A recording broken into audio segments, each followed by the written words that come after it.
President Trump orders Guantanamo Bay to prepare for high-level prisoners, by Sean for yournewswire.com.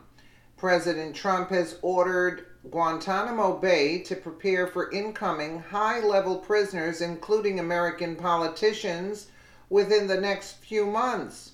According to a military of defense report, Trump is preparing to transfer an unknown number of VIP American detainees to the notorious prison in preparation for their trials before a U.S. military tribunal. Reports suggest that people connected to the Uranium One scandal are being placed in custody in preparation for the trials. Hundreds of U.S. Army military police have also been deployed to Cuba to help oversee the process. According to the DoD report, while conducting routine training missions in Cuba, intercepted an unusually large number of encrypted communications emanating between the Guantanamo Bay Naval Base in Cuba and Luke Air Force Base, Arizona.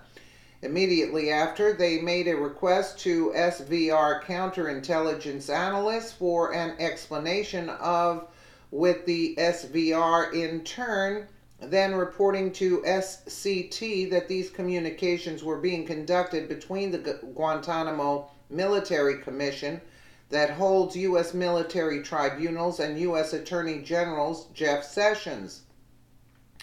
On 11th of April 2017, also, this report says the SVR reported to SCT that Attorney General Sessions was at Luke Air Force Base to hold/conduct meetings with various commanders of the Arizona Army National Guard, with the longest of them being with the commanders of the 850th Military Police Battalion. That numbers nearly 800 highly trained and specialized U.S. Army military forces. Since its beginning on 11th of April 2017, this report continues.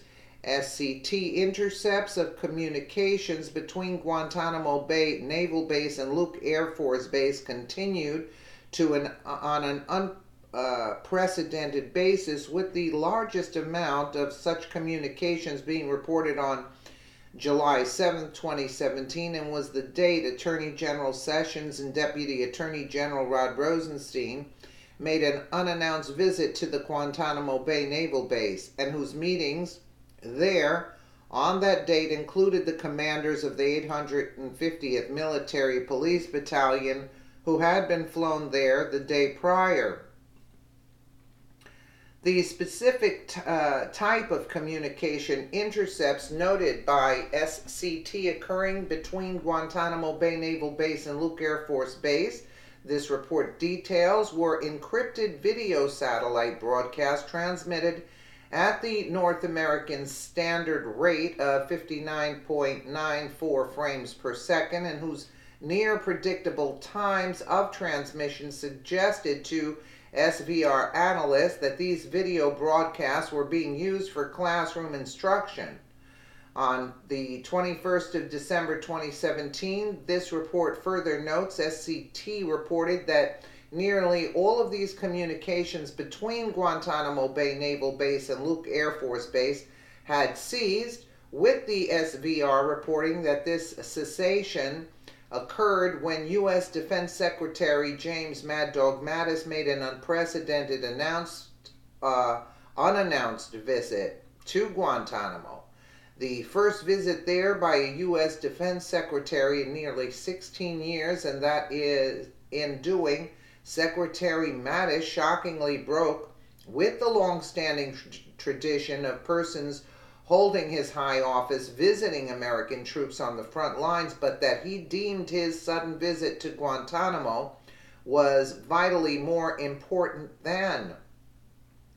And as now vitally important, Secretary Mattis deemed his unprecedented visit to Guantanamo, this report says, became known yesterday, the 29th of December 2017, when President Trump suddenly ordered the entire 850th Military Police Battalion to immediately deploy from Luke Air Force Base to Guantanamo Bay Naval Base.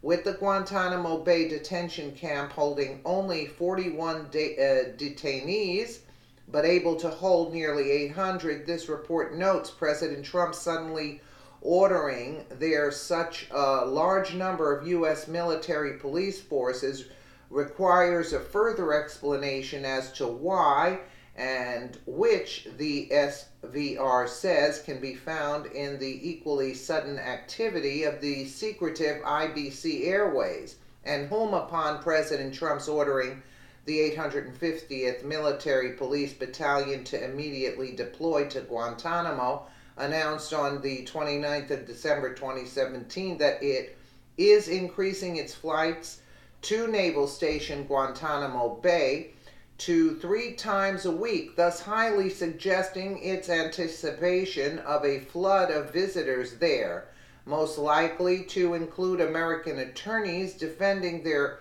soon-to-be imprisoned traitorous clients.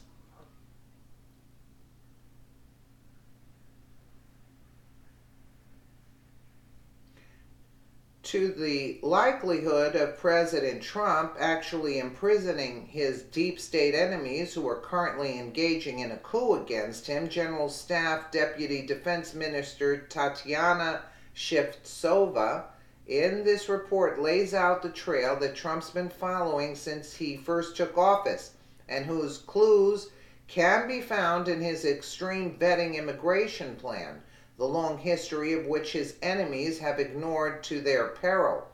Though not known to the American people, this report explains deep state-aligned leftist U.S. federal judges have been battling Trump over his extreme vetting plan since the very very week he took office, with their reason being because Trump has asserted his power to act based upon one of the most controversial and least understood laws in the history of the United States. That's known as McCarran Act, or Internal Security Act of 1950, that allows for the detention of dangerous, disloyal, and or subversive persons in time of war or internal security emergency. As founding FBI Director J. Edgar Hoover had warned the U.S. Congress in the late 1940s that it only took 23 commies to overthrow Russia.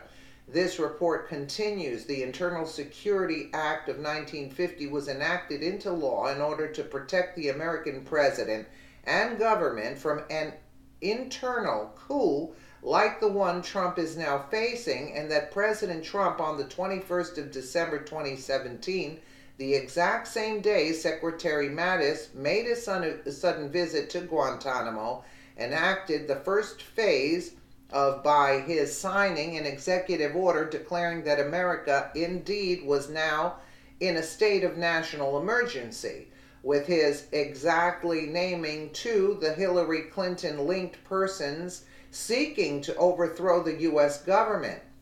Mostly unknown to the American people, when President Trump arrests and detains 4 U.S. military tribunal trials in Guantanamo, these deep state coup plotters, this report further notes, is that it was actually President Barack Obama who in 2012 signed this presidential power into law with the feared National Defense Authorization Act, and that authorizes the indefinite military detention without charge or trial of any person labeled a belligerent, including an American citizen.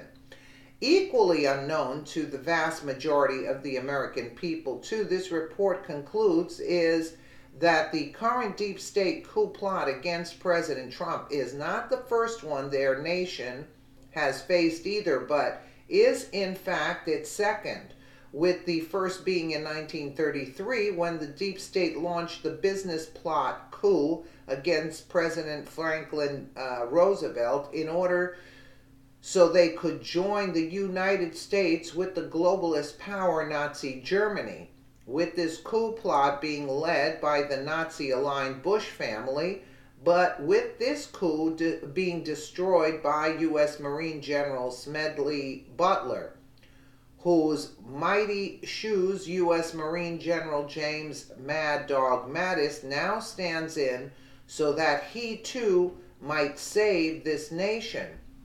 Can you imagine if this is actually true, that the deep state, they're going to put him away?